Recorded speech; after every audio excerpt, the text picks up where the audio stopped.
자, 할인 금액을 구해 볼 건데요. 할인 금액의 공식은 매출 금액을 가지고 아래쪽에 있는 비율을 사용을 해서 곱하기를 할 겁니다.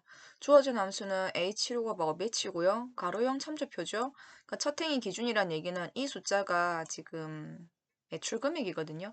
매출 금액에 의해서 합정 행위면 두 번째 거, 기타면 세 번째 행위에 있는 걸 찾아서 곱하기를 할 거예요.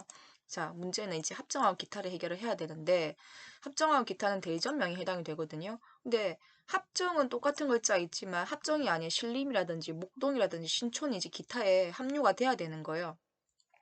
매치의 입장에서 보면 자, 합정은 기타라는 두 개의 목록에서 합정은 첫 번째 칸에 있고 기타는 두 번째 칸에 있거든요.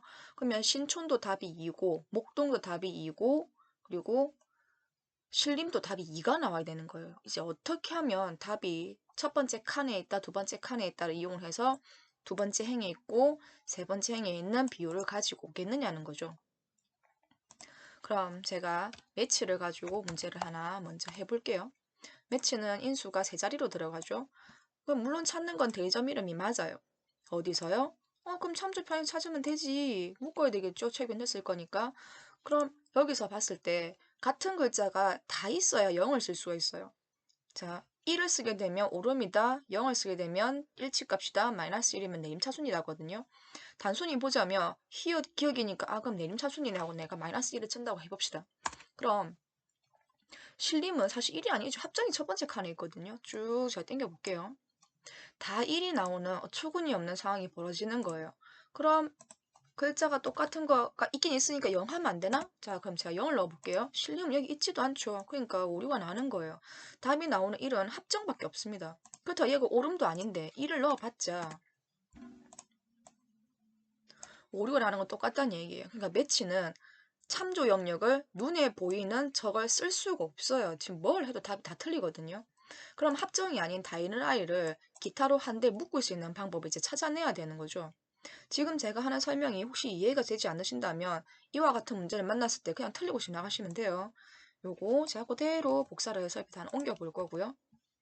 데이터 탭에 가면 수업 시간에 배운 거 있죠. 중복된 항목 제거. 그래서 확인해 주면 사실은 여기 똑같은 글자 다 치우고 나면 하나밖에 글자 4개밖에 없거든요. 제가 이걸 내림차순을 해볼 거예요. 그러면 히읗 피읗순이니까 합정, 신촌, 신림, 목동. 합정은 분명히 있는 글자거든요. 비교라고 하는 값이 첫 번째 값이 맞지 않으면 자연스럽게 다음 칸을 보는 거고요. 이 다음 칸에도 맞지 않으면 다음 칸을 보게 돼 있어요. 그래서 내림차순을 한 이유가 첫 번째 값이 맞으면 이걸로 끝이겠지만 첫 번째 값이 맞지 않으면 그 다음 칸을 보게 하기 위해서 같은 정보가 제일 위에 있는 내림차순을 쓴 거거든요. 그럼 합정은 그냥 있다 치면 그럼 나머지 세 개를 어떻게 기타로 묶어내겠냐는 거죠. 제가 이 신림하고 목동을 없애버릴 거예요.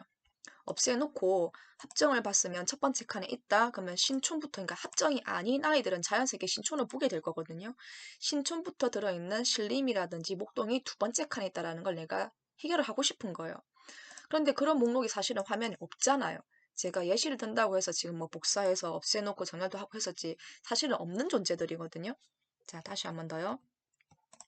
제가 매치를 한다고 했을 때 화면에 있었다 치죠. 있었다 치면 내가 실림을 찾겠다. 어디에서? 여기에서. 그리고 얘를 묶어버릴 거예요. 그러면 단순히 보자면 합정어 신초는 또 내림차순이니까 마이너스 1을 쓰게 되면요. 얘가 지금 2라는 답이 주는 거예요. 실림은 저기 없지만 합정은 아니니까 제끼면 그 다음 칸에는 신촌인 걸 보고 얘가 알아채는 거죠. 두 번째 칸에 있다라고. 제가 화면에 있는 걸 드래그를 하게 되면 우측에 보이시죠? 배열이에요. 둘 이상이 잡히는 걸 배열이라고 하니까 배열의 뜻하는 중괄호와 글자를 뜻하는 쌍따옴표와 행을 뜻하는 그러니까 첫 번째 행, 두 번째 행은 위아래로 구분돼 있죠. 그건 이제 세미콜론을 가지고 행을 구분하는 표현이 나오는 거예요. 여러분이 화면에 있는 걸 긁었을 때 문제를 푸는 데 있어서 별로 신경 쓰지 않았겠지만 있었으니까 신경을 안 쓰는 거죠. 그럼 화면에 존재하지 않는 영역의 형태를 내 손으로 직접 구현을 해야겠다라고 하면 여기 보이는 것처럼 중괄호라든지 쌍따옴표, 세미콜론 이거 여러분이 직접 다 만들어내야 되는 거예요. 그걸 합정 신촌을 구할 수가 없으니까 직접 만들어 쓴 거죠. 그리고 더하기 1이 들어가는 이유는 더하기 1이요. 매치의 입장에서는 글자가 두 개니까 첫 번째 칸, 두 번째 칸만 형성이 되지만 사실 H룩업의 입장에서 보면 두 번째 행이고 세 번째 행이거든요. 갭이 생기는 거예요. 매치의 입장에서는 내가 찾는 값이 첫 번째 칸에 있어, 두 번째 칸에 있어 라고만 나오지만 H룩업의 입장에서는 얘가 두 번째 행이고 세 번째 행에 해당이 되다 보니까 갭이 생기는 거죠. 매치에서 답이 1이면 더하기 1을 통해서 2로 보정값이 나타나는 거고, 매치로 답이 2를 건져냈으면 2는 사실 세 번째 행에 있는 정보를 건져야 되거든요. 그래서 플러스 1을 이용해서 보정값으로 해결을 하는 거예요.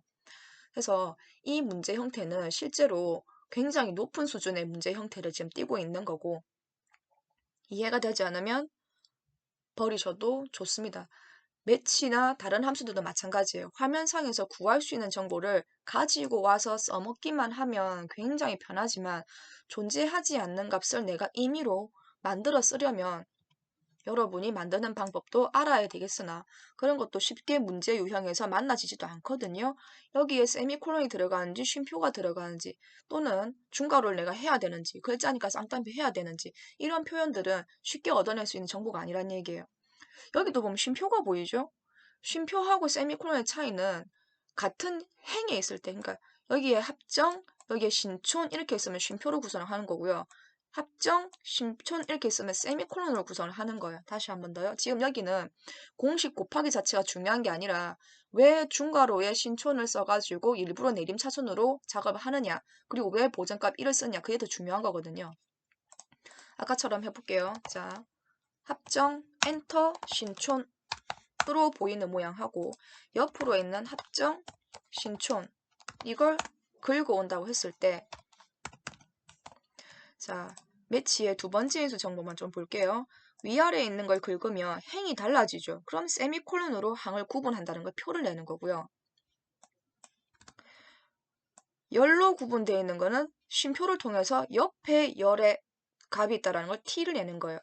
행으로 데이터가 표현되는 것은 세미콜론으로 행값의 구분을 나타내고, 열 방향으로 우측으로 데이터가 연결되면 쉼표로 인해서 옆칸, 옆칸, 옆칸이 있다는 걸 표현을 하는 거예요. 그러니까 이런 정보들은 쉽게 만나실 수 있는 문제 유형이 아니에요.